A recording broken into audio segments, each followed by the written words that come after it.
من الشيطان الرجيم.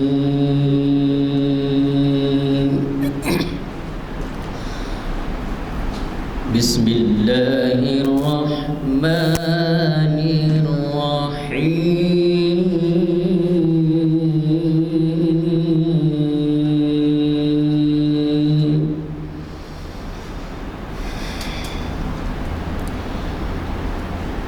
إنه لقول فصل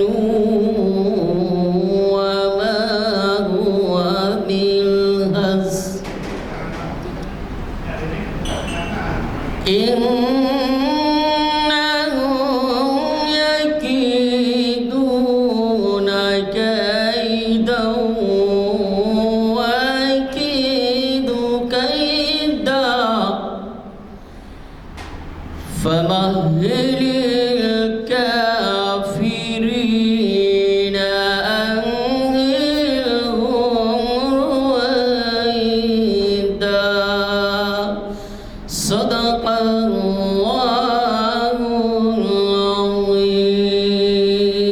5 ذوالحجہ 1444 ہجری موافقہ 24 جون 2023 عیسوی ہفتہ کا دن بعد نماز عصر کانفرنس ہال جامعہ مسجد عالیہ میں منعقد کی جا رہا ہے تاریخ اسلام کا 1004واں لیکچر. عنوان ہے زباں عظیم تاریخ کے تناظر میں. مخاطب کریں گے پروفیسر سید راشد نسیم ندوی صاحب.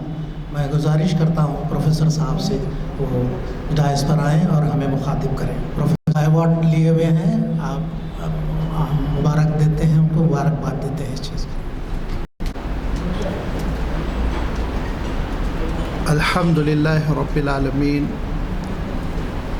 والصلاة والسلام على سید المرسلین وعلى آلہ واصحابہ اجمعین. اما بعد فقد قال اللہ تبارک وتعالی فی القرآن المجید والفرقان الحمید. اعوذ باللہ من الشیطان الرجیم. انی ذاہب الی ربی سیہدین. رب هب لی من الصالحین فبشرناه بغلام حلیم. فلما بلغ معه السعي قال انی ارى في المنام انی اذبحك فانظر ماذا ترى. قال یا ابت افعل ما تؤمر ستجدنی ان شاء اللہ من الصابرین. صدق اللہ العظیم. عزیزان گرامی, تاریخ اسلام کی 1004 نشست میں آج جو میری گفتگو کا عنوان ہے ذبح عظیم تاریخ کے تناظر میں. جب ہم ذبح عظیم کہتے ہیں تو حضرت اسماعیل علیہ السلام کے ذبح ہونے کا جو واقعہ ہے وہ مراد لیتے ہیں. اور تاریخ کے تناظر میں اس لیے آپ کی خدمت میں عرض کرنے کی ضرورت محسوس ہو رہی ہے کہ اہل کتاب یہود اور نصارہ بالخصوص موجودہ دور کے جو کرسچن مبلغ ہیں وہ اس بات پر زور دیتے ہیں, بلکہ ایڑی چوٹی کا زور لگا دیتے ہیں کہ ذبح ہونے کا واقعہ حضرت اسحاق علیہ السلام سے جوڑیں اور حضرت اسماعیل علیہ السلام کے ساتھ اس واقعے کی نسبت کا انکار کریں. عرصے سے جو لوگ یورپ جا رہے ہیں, امریکہ جا رہے ہیں, آسٹریلیا جا رہے ہیں اور ان کا رابطہ عیسائی دنیا سے ہمارے مقابلے میں بہت زیادہ ہو رہا ہے, وہ کبھی کبھی فون پر کبھی کبھی بالمشافہ ملاقات میں انہوں نے کہا کہ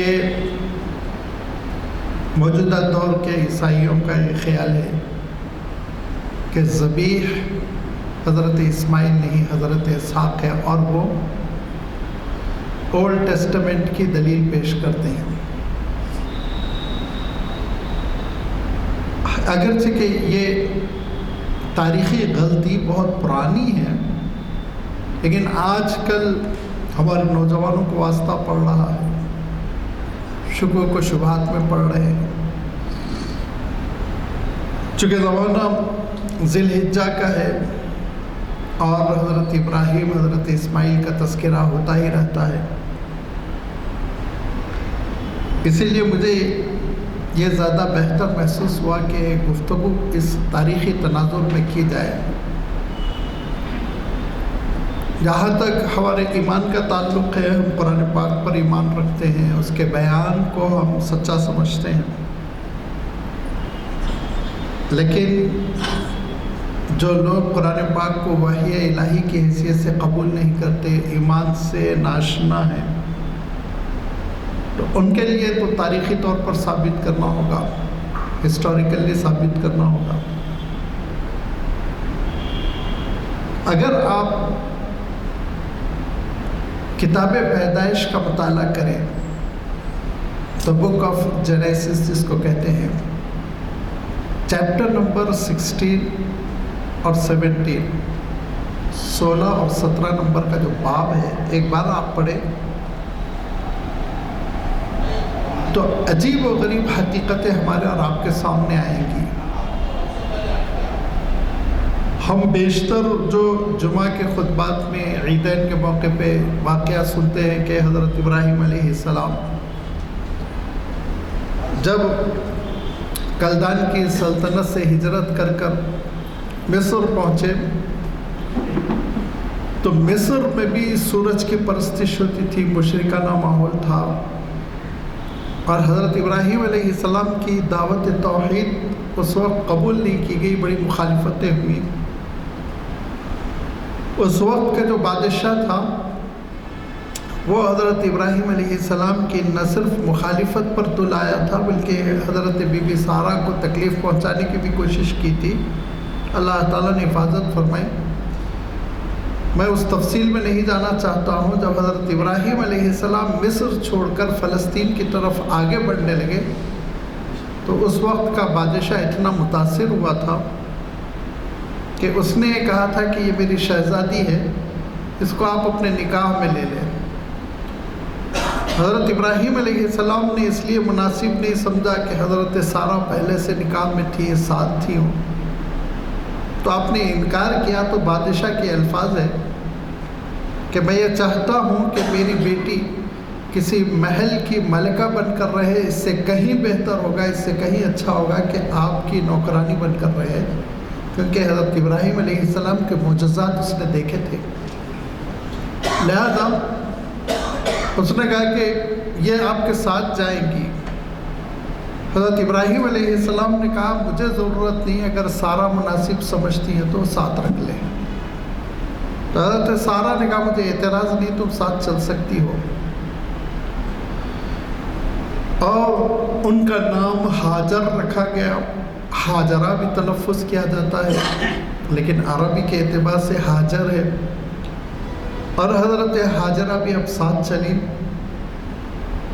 حضرت ابراہیم علیہ السلام جب فلسطین پہنچ گئے اور وہاں پہلے آپ نے بیر سبع، جو آج کل ایک فوجی چھاونی ہے، بیر شبینہ کہتے ہیں اس کو، وہاں قیام کیا۔ چند سالوں کے بعد اور آگے بڑھے اور ایک پہاڑی وادی میں حضرت ابراہیم علیہ السلام نے قیام کیا، جس کا نام مسلمانوں کے نزدیک، فلسطین کے مسلمان اس کو الخلیل کہتے ہیں، اور اسرائیلی اس کو حبرون کہتے ہیں۔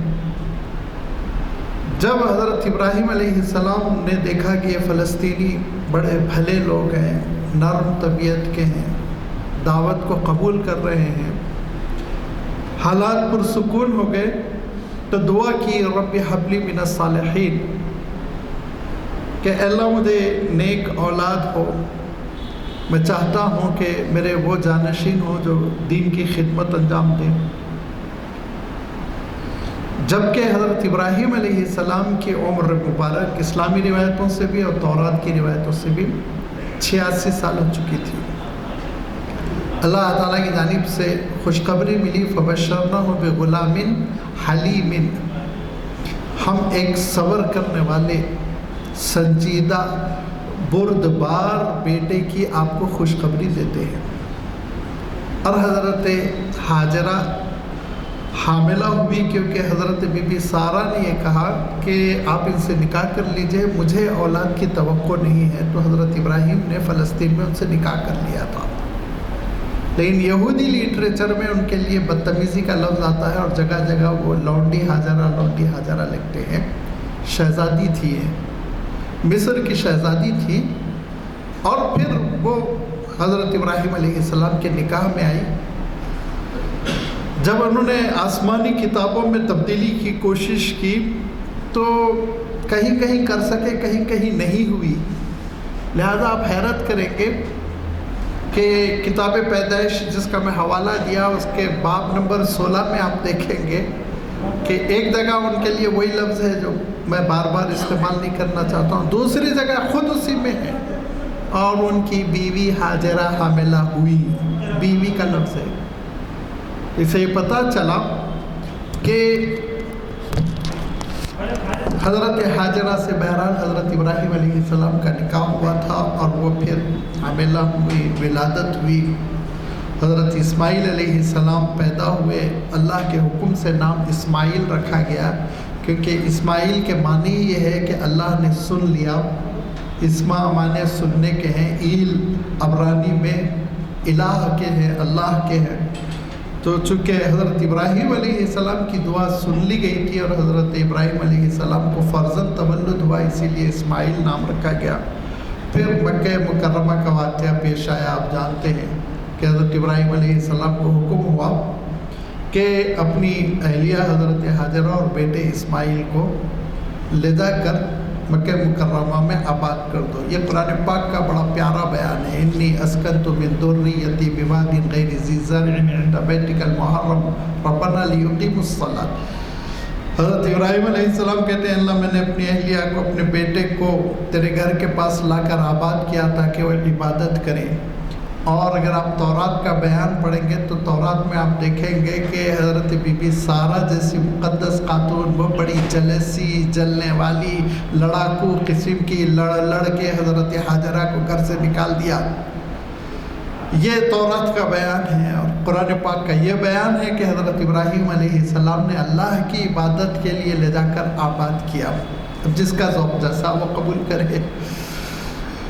جن اسرائیلیوں کو ناز ہے کہ وہ حضرت اسحاق علیہ السلام کے فرزند حضرت یعقوب علیہ السلام کی نسل سے ہے، وہی اتنے بدذوق ہے کہ اپنی جو ان کی دادی ہوتی ہے، جد امجد ہوتی ہے، ان کی اتنی غلط تصویر پیش کرتے ہیں تاریخ میں. یہ ان کا ذوق ہے، ہم کو کیا لینا دینا.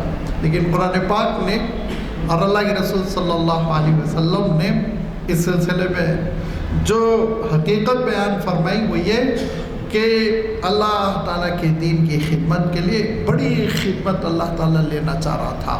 کعبۃ اللہ کی تعمیر ہونی تھی اور اس کے لیے یہ ہجرت ہوئی. چنانچہ وہاں ہجرت ہوئی. حضرت ابراہیم علیہ السلام نے اپنے کنبے کو آباد کیا، وہی حضرت اسماعیل اور حضرت ہاجرہ کو. پھر اس کے بعد اللہ کا حکم ہوا دوبارہ آپ جائیے. تو جب دوبارہ حضرت ابراہیم علیہ السلام تشریف لے گئے تو فلما بلغ معه السعی، حضرت اسماعیل علیہ السلام اتنے بڑے ہو چکے تھے کہ اپنے والد ماجد کے قدم سے قدم ملا کے چل رہے تھے. وہ 12-13 سال، تورات کا بیان ہے 13 سال لکھا انہوں نے. حضرت اسماعیل علیہ السلام کو دیکھ کر بے پناہ خوشی ہوئی کہ میرا بیٹا، جس کے بارے میں وہ دعا کرتے تھے کہ اللہ اسماعیل کو جیتا رکھ، اے اللہ، یہ تورات کے الفاظ ہیں، اسماعیل کو جیتا رکھ. اب وہ دعا پوری ہوئی. اسماعیل علیہ السلام کو دیکھا کہ وہ جوان ہونے جا رہے ہیں، لیکن خواب آیا انی ارا فی المنام انی اذبحک، کہ بیٹے میں برابر لگاتار خواب میں دیکھ رہا ہوں میں تم کو ذبح کروں. فانظر ماذا تری، تمہاری کیا رائے ہے بتاؤ. تو حضرت اسماعیل علیہ السلام نے جو بات کہی وہ آپ جانتے ہیں یا ابت افعل ما تؤمر، جو اللہ کا حکم ہے وہ آپ کر ڈالیے، اور ستجدنی انشاءاللہ من الصابرین، میں تو ثابت قدم رہوں گا۔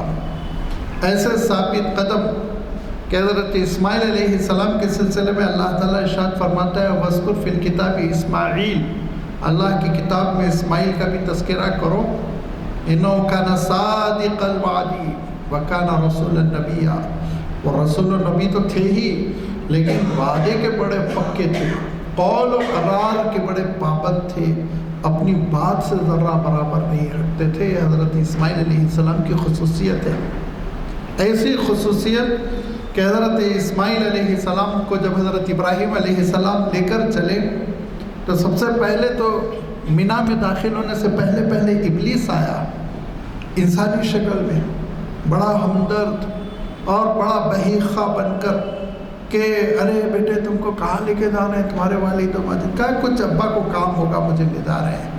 پردہ ڈالنے کی کوشش کی حضرت اسماعیل نے، حالانکہ وہ جانتے تھے کیا جا رہے ہیں، کہا نہیں کوئی کام نہیں، تم کو کاٹنے کے لیے، تمہارے گلے پہ چھری چلانے کے لیے لے جا رہے ہیں۔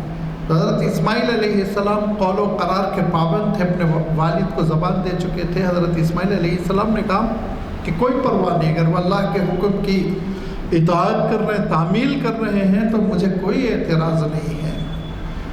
بس حضرت ابراہیم علیہ السلام دیکھتے ہیں کہ یہ ایک انسانی شکل میں بہکا رہا ہے، آپ نے فوراً سمجھ لیا یہ ابلیس ہے، اور 7 کنکریاں اٹھا کے ہماری تو وہیں پتھر بن گیا۔ اور آپ جانتے ہیں رمی جمرات ہوتے ہیں جس کو رمی کی جاتی ہے حج کے موقع پر۔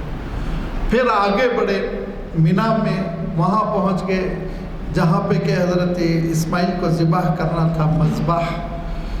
تو حضرت اسماعیل کہتے ہیں 12 سال کا بچہ، علامہ اقبال نے کیا خوب کہا، یہ فیضان نظر تھا یا مکتب کی کرامت تھی کہ حضرت اسماعیل علیہ السلام کہتے ہیں کہ ابا، اس زمانے میں ایسا تھوڑی تھا، کپڑے وپڑے وافر مقدار میں الماریاں بھری ہوئی، برائے نام کپڑے ہوتے تھے۔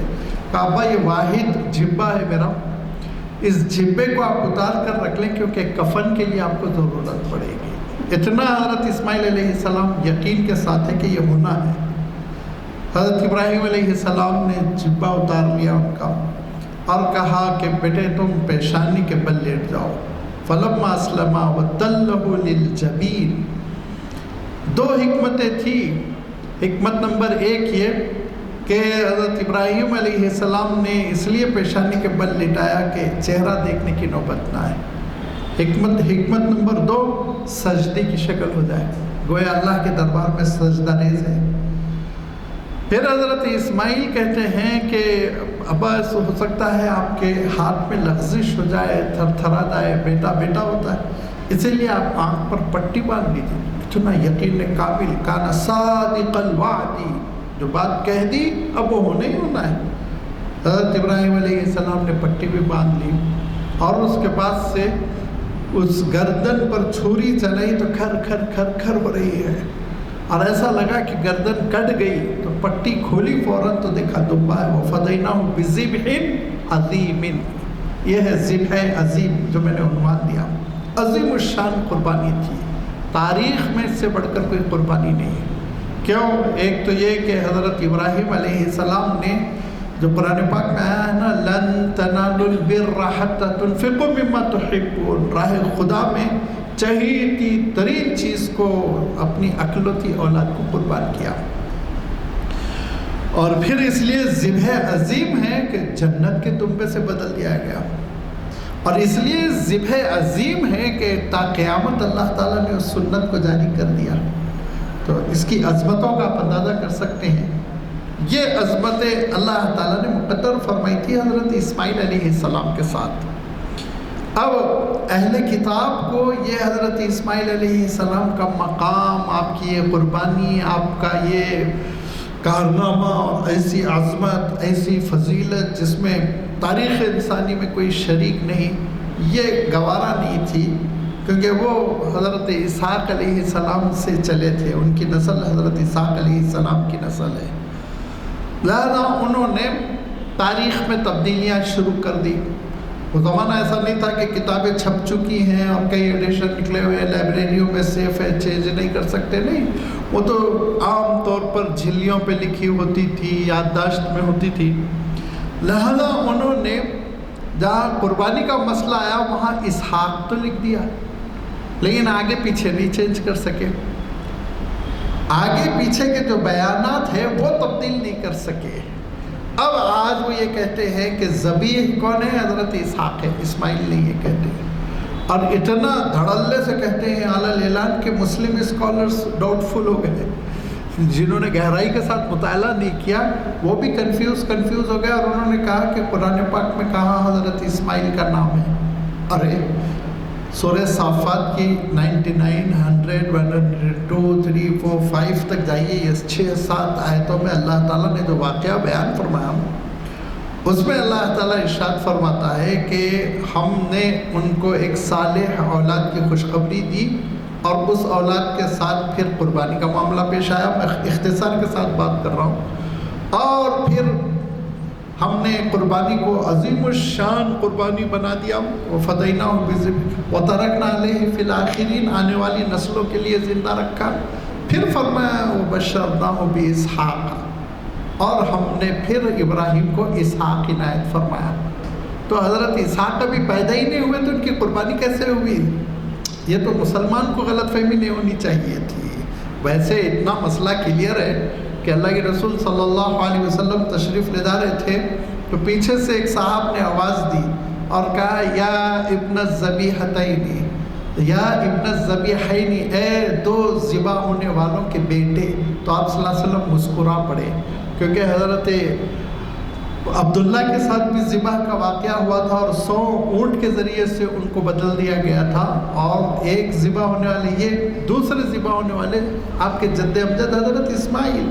لہذا یہ کلیئر تھا، اس میں مسلمانوں کو تو ڈاؤٹ فل ہونا ہی نہیں چاہیے، نعوذ باللہ، یہ تو ایمان کا سودا ہے، یہ تو قرآن مجید کے بیان کو جھٹلانا ہے، اللہ تعالیٰ محفوظ رکھے۔ لیکن جو غیروں کا اعتراض ہے ان کے لیے یہ ہے کہ ذرا تم چیپٹر نمبر 16 پڑھو، اور اس میں یہ آتا ہے کہ بی بی حاجرہ حاملہ ہوئی، اسماعیل پیدا ہوئی، نام ہے آپ اٹھا کر دیکھ لیجیے، اسماعیل نام لکھا ہوا ہے وہاں پہ، اسماعیل پیدا ہوئے۔ اب پھر ان کا وہ بیان تو میں کہہ چکا ہوں ناپسندیدہ ہے کہ حضرت حاجرہ کو، حضرت سارہ کو جلسی ہوئی، گھر سے نکل جانے کے لیے کہا وغیرہ وغیرہ، وہ ان کی بکواس ہے، انہوں نے اپنے گھر کی عورتوں کو دیکھ کر لکھ دیا ہے سب چیزیں۔ اس کے بعد بہرحال حضرت اسماعیل کو لے کر حضرت ابراہیم مکہ مکرمہ کے لیے فاران کا لفظ ہے، وادی فاران اس کا پرانا نام ہے، وہاں حضرت ابراہیم علیہ السلام تشریف لے گئے۔ پھر اللہ کا حکم ہوا، یہ قرآن پاک کا مسئلہ نہیں، یہ ان کی کتاب کہہ رہی، اللہ کا حکم ہوا کہ اپنے اکلوتے کو ذبح کرو۔ تو حضرت اسحاق اکلوتے کیسے ہو سکتے ہیں جبکہ ان سے 14 سال بڑے حضرت اسماعیل ہیں، اکلوتے ہو ہی نہیں سکتے نا، سیکنڈ ون ہوئے وہ۔ تو اکلوتے تو حضرت اسماعیل اس وقت تک تھے جب تک کہ حضرت اسحاق پیدا نہیں ہوئے۔ ان کی کتاب کہتی ہے کہ حضرت اسماعیل پیدا ہوئے جبکہ حضرت ابراہیم 86 برس کے تھے، اور حضرت اسحاق پیدا ہوئے جبکہ حضرت ابراہیم 101 سال کے تھے۔ ان کا بیان ہے، ہم لوگوں کا نہیں ہے، آپ اٹھا کے دیکھ لیجیے، چیپٹر نمبر 16 اور 17 یہ دونوں پڑھیے آپ، یہ ساری چیزیں ہیں اس میں۔ تو جب حضرت اسحاق جو ہے 14 برس چھوٹے ہیں اور 13 برس کے حضرت اسماعیل ہے، اور ان کو ذبح کرنے کے لیے جب حضرت ابراہیم لے گئے تو وہ اکلوتے ہوئے۔ حضرت اسحاق کیسے اکلوتے ہو سکتے ہو؟ تو سیکنڈ نمبر کے کبھی بھی اکلوتے نہیں رہے، ہو گیا۔ اچھا، دوسری بات ان کے الفاظ یہ ہے کہ اور بکر اولاد کو ذبح کرو، عربی کے اعتبار سے بکر ہوتی ہے پہلی اولاد، بکرا کہتے ہیں کہ صبح نکلنے کو، آغاز کو، اور بکر کہتے ہیں بالکل پہلی اولاد، تازی اولاد۔ تو پہلی اولاد تو حضرت اسحاق ہے ہی نہیں، تمہارا خود بیان ہے کہ وہ پہلے نہیں ہے، وہ سیکنڈ ون ہے، تم خود کہتے ہو، تو پھر حضرت اسحاق کیسے مراد ہو گئے؟ اچھا، اس کے بعد پھر حضرت اسحاق کو اگر حضرت ابراہیم علیہ السلام نے ذبح کیا تھا تو تو تمہاری روایتیں یہ ہے کہ اللہ تعالیٰ نے خوشخبری دی کہ دیکھو تم کو اب ہم ایک بیٹا عطا کریں گے، اس کا نام اسحاق رکھنا، اور اس کا بیٹا بھی ہوگا اور اس سے ہم 12 نسلیں چلائیں گے۔ تو جب اللہ تعالیٰ پہلے ہی کہہ رہا ہے اس کا بیٹا ہوگا، اس سے 12 نسلیں چلیں گی، تو اس کو کاٹنے کا کیا مطلب؟ بھائی اس کی تو خوشخبری دے دی گئی نا، نسل چلے گی، تو اس کو ذبح کرنے کا کانسیپٹ کہاں سے آ سکتا ہے؟ یہ وہ دلیلیں ہیں جس کی وجہ سے خود ان کی تاریخی روایت بالکل غلط قرار پاتی ہے، غیر صحیح قرار پاتی ہے۔ اس میں جو سب سے اچھی چیز ہے یا سب سے تحقیقی کتاب ہے بہترین، وہ کتاب ہے جو ہندوستان میں لکھی گئی عربی میں، اب اس کا ترجمہ بازار میں اویلیبل ہے۔ عربی میں اس کتاب کا نام ہے الرأی الصحیح فی من ہوا الذبیح، الرأی الصحیح فی من ہوا الذبیح۔ یہ ہے علامہ حمید الدین فراہی رحمۃ اللہ علیہ کی کتاب۔ علامہ حمید الدین فراہی رحمۃ اللہ علیہ بہت بڑے عربی اور فارسی کے عالم تھے، اور علی گڑھ مسلم یونیورسٹی میں سر سید احمد خان نے ان کو بلا لیا تھا۔ جب وہ علی گڑھ مسلم یونیورسٹی میں پہنچے تو وہاں پر ایک پروفیسر آیا ہوا تھا جو عبرانی زبان پڑھاتا تھا۔ تو مولانا حمید الدین فراہی بھی نوجوان تھے، ایجنٹ تھے نہیں، وہ حیدرآباد بھی تشریف لائے تھے، دارالعلوم حیدرآباد ایک اسکول تھا اس کے پرنسپل بن کر، لیکن زیادہ رکے نہیں، پھر وہ واپس اپنے وطن یو پی چلے گئے۔ تو مولانا فراہی رحمۃ اللہ علیہ نے اس سے عبرانی سیکھی، اس سے عبرانی سیکھ کر تورات کا مطالعہ کیا، اور تورات کی تاریخی تہ میں پہنچ کر ثابت کیا کہ تورات بار بار بیان کرتی ہے کہ ذبیح حضرت اسماعیل ہے، حضرت اسحاق نہیں۔ پردہ چاک کر دیا یہودی سازشوں کا، اسرائیلیوں کا۔ الرأی الصحیح فی من ہوا الذبیح، ذرا اردو اس کی تھوڑا اسٹینڈرڈ ہے، اب آج کل اردو پہ جو زوال ہے تو اس کی وجہ سے شاید سمجھنا ذرا مشکل ہوگا، لیکن اگر سنجیدگی کے ساتھ پڑھا جائے اور بار بار اعادہ کریں اور جو تحریریں سخت آ رہی ہیں ان کو حل کریں تو انشاءاللہ یہ آپ کو اس کتاب سے بڑا فائدہ ہوگا کہ یہ کتاب حق و باطل کو کھل کر رکھ دیتی ہے، جھوٹ اور سچ کو بیان کر دیتی ہے۔ کیونکہ مولانا فراہی رحمۃ اللہ علیہ کا مسئلہ یہ تھا کہ وہ قرآن پاک کے بہت ہی غواص تھے، رمشناس تھے، گہرا مطالعہ تھا ان کا کتاب اللہ کا، بہت گہرائی کے ساتھ مطالعہ انہوں نے کیا تھا کتاب اللہ کا۔ پھر انہی کے شاگرد ہوئے مولانا امین احسن اصلاحی، اور انہوں نے تدبر قرآن تفسیر لکھی، اور تفسیر کے مقدمے میں لکھ دیا جو کچھ بھی ہے میرے استاذ کا ہے، میرا کچھ نہیں ہے، میں اپنی زبان میں بیان کر دیا ہوں۔ تو آپ اندازہ کر سکتے ہیں کہ کتنے بڑے وہ مفسر تھے۔ اور جب عبرانی زبان سیکھ کر ڈائریکٹ انہوں نے تورات کا مطالعہ کیا تو ان کا علم سیکنڈ ہینڈ نہیں تھا، ان کا علم راز تھا، لہذا انہوں نے اپنے اس محنت اور مطالعے کی روشنی میں یہ کتاب لکھی۔ ہماری ڈیوٹی ہے، ہماری ذمہ داری ہے کہ اتنی اچھی اتنی پیاری کتاب کو ہم حاصل کریں، اپنے گھر میں رکھیں، خود بھی پڑھیں۔ اور مجھے یہ پتہ نہیں اس کا انگریزی ترجمہ ہوا ہے یا نہیں ہوا ہے، اگر نہیں ہوا ہے تو سہل انگریزی میں اس کا ترجمہ ہونا چاہیے تاکہ ہمارے وہ مسلمان، میں نے شروع میں کہا تھا نوجوان سے بچے، لیکن ایک مرتبہ تو ایک بڑے ڈاکٹر ایجنٹ جو امریکہ سے آئے ہوئے تھے اور ان کا عیسائیوں سے بڑا تال میل رہا، لازمی بات ہے وہاں رہتے ہیں تو ابھی وہ وہیں رہتے ہیں، آتے ہیں کبھی کبھی 3-4 سال میں، تو انہوں نے جب یہ ساری چیزیں کہیں کہ اصل تو ایسا ہے ایسا ہے ایسا ہے، تو پھر مجھے اندازہ ہوا کہ نہیں، یہ حقیقت ایسی ہے جس پر ڈیبیٹ ہونا چاہیے، گفتگو ہونی چاہیے، ہمارے نوجوانوں کو مطالعہ ہونا چاہیے۔ لہذا اگر وہ کتاب کا انگریزی ترجمہ نہیں ہوا تو ترجمہ ہونا چاہیے، اور پھر لوگوں تک وہ کتاب پہنچنی چاہیے۔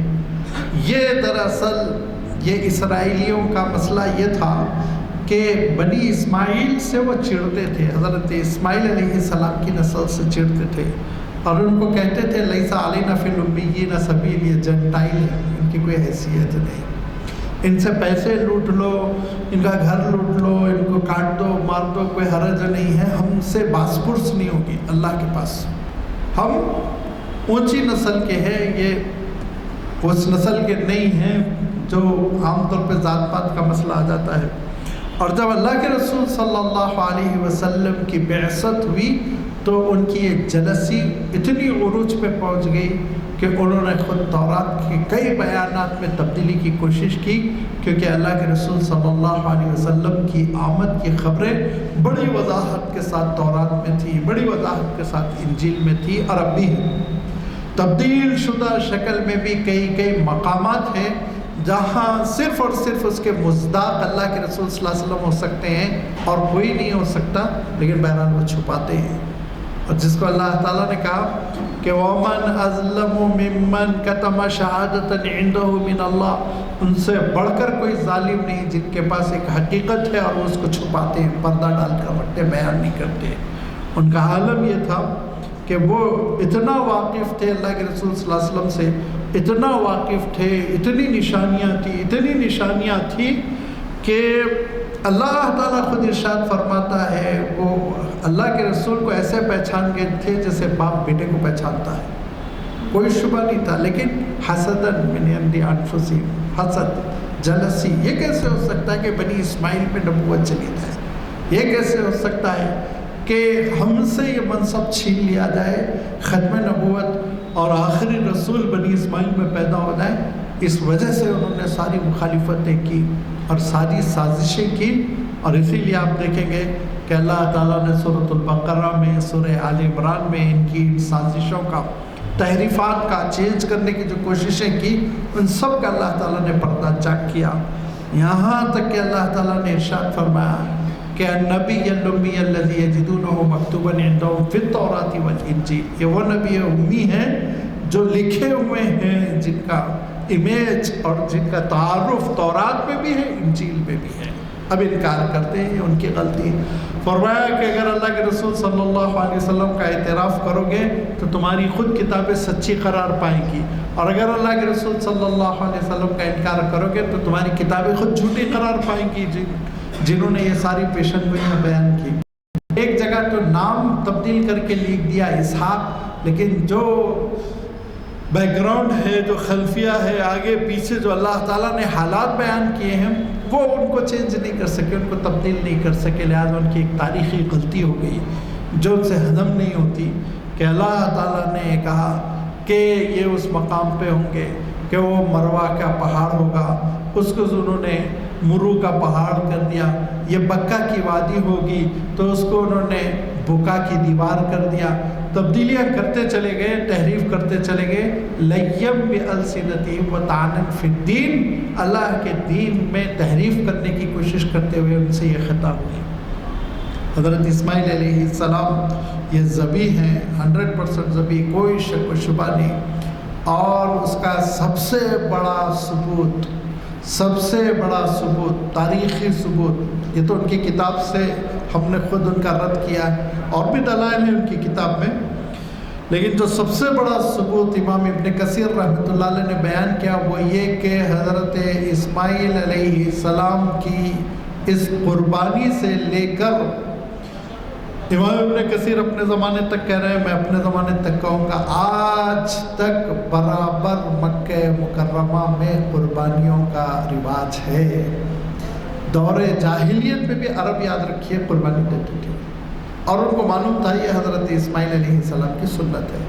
مینا میں مذبح تھا، قربانی دیتے تھے، اور پھر اللہ کے رسول صلی اللہ علیہ وسلم تشریف لائے، آپ نے دھول جتنی جہالت کی وہ بڑھ گئی تھی اس رواج پر، اس کو دور کر دیا، صاف کر دیا، شیشے کی طرح چمکا دیا، اور یہ ارشاد فرمایا دیکھو یہ وہ سنت ہے جو تمہارے جد امجد حضرت ابراہیم علیہ السلام اور حضرت اسماعیل علیہ السلام کی سنت ہے، وہ حج میں جاری ہے، اور جو حج میں نہیں کرتے جو مسلمان اپنے گھروں پر ہے تو اپنے گھروں میں کرتے ہیں، سب کو معلوم ہے سنت ابراہیمی ہے، اور قربانی کرتے ہوئے کہتے ہیں اللہم تقبل منا کما تقبلت من خلیلک ابراہیم وحبیبک محمد صلی اللہ علیہ وسلم۔ تو یہ الحمدللہ حضرت اسماعیل علیہ السلام کی وہ قربانی ہے جو متواتر، کنٹینیوسلی، بلا کسی انقطاع کے سینکڑوں سالوں سے چلی آ رہی ہے، اور سینکڑوں سالوں سے سینکڑوں جانوروں کی قربانی کی شکل میں، ایک کر دیا کسی کونے میں چھپ کے نہیں،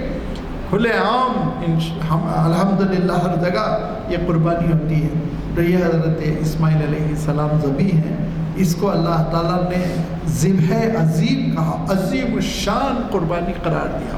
وَفَدَيْنَاهُ بِذِبْحٍ عَظِيمٍ وَتَرَكْنَا عَلَيْهِ فِي الْآخِرِينَ، اور ہم نے آنے والوں کے لیے اس کو ہمیشہ سنت قرار دیا، باقی رکھا، یہ جاری رہے گی۔ تو اگر حضرت اسحاق علیہ السلام کی قربانی ہوئی تھی تو تم کو پھر فلسطین میں جہاں حضرت اسحاق علیہ السلام تھے الخلیل میں، وہاں قربانیوں کو جاری رکھنا چاہیے تھا، کم سے کم اس سنت پہ تم کو عمل کرنا چاہیے تھا۔ لیکن تمہارے مذہب میں تو اس قسم کا کوئی تصور ہی نہیں ہے، حالانکہ قربانی کی تاکید ہے لیکن کرتے نہیں ہیں۔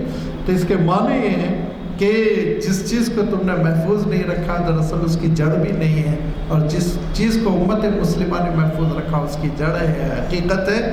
یہ ایک ایسی غلط فہمی ہے جو پھیلتی جا رہی ہے آج کل کے حالات کے لحاظ سے، لہذا ہم سب اس سے واقف رہیں اور بالخصوص اس کتاب کا مطالعہ کریں۔ یہ ہمارے اسلاف کا لٹریچر ہے، بہت اہم کتابیں ہیں، ہمارے گھروں میں یہ کتابیں رہنی چاہیے اور ہماری نئی نسلوں کو یہ کتابیں پڑھانی چاہیے تاکہ صحیح اسلامی شعور کے ساتھ ان کی تربیت ہو سکے۔ یہ وہ محرک ہے کہ اتنا مقدس مہینہ ہے ذی الحجہ کا، تو اس میں تاریخ میں بھی تذکرہ ہو تو حضرت ابراہیم و اسماعیل کا ہو، اسی لیے میں نے یہ عنوان منتخب کیا۔ اللہ تعالیٰ نہ صرف یہ کہ ان تاریخی حقیقتوں کو سمجھنے کی ہم کو توفیق عنایت فرمائے، بلکہ جذبہ عمل بھی عنایت فرمائے تاکہ ان نبیوں کی سنتوں کو ہم لوگ جاری رکھ سکیں۔ وآخر دعوانا ان الحمدللہ رب العالمین۔ اللهم لك الحمد كما ينبغي لجلال وجهك وعظيم سلطانك، والصلاة والسلام على حبيبك ورسولك محمد آله وصحبه۔ ربنا آتنا في الدنيا حسنة وفي الآخرة حسنة وقنا عذاب النار۔ ربنا لا تزغ قلوبنا بعد إذ هديتنا وهب لنا من لدنك رحمة إنك أنت الوهاب۔ ربنا تقبل منا إنك أنت السميع العليم وأرنا مناسكنا وتب علينا إنك أنت التواب الرحيم برحمتك يا أرحم الراحمين۔ الحمد لله۔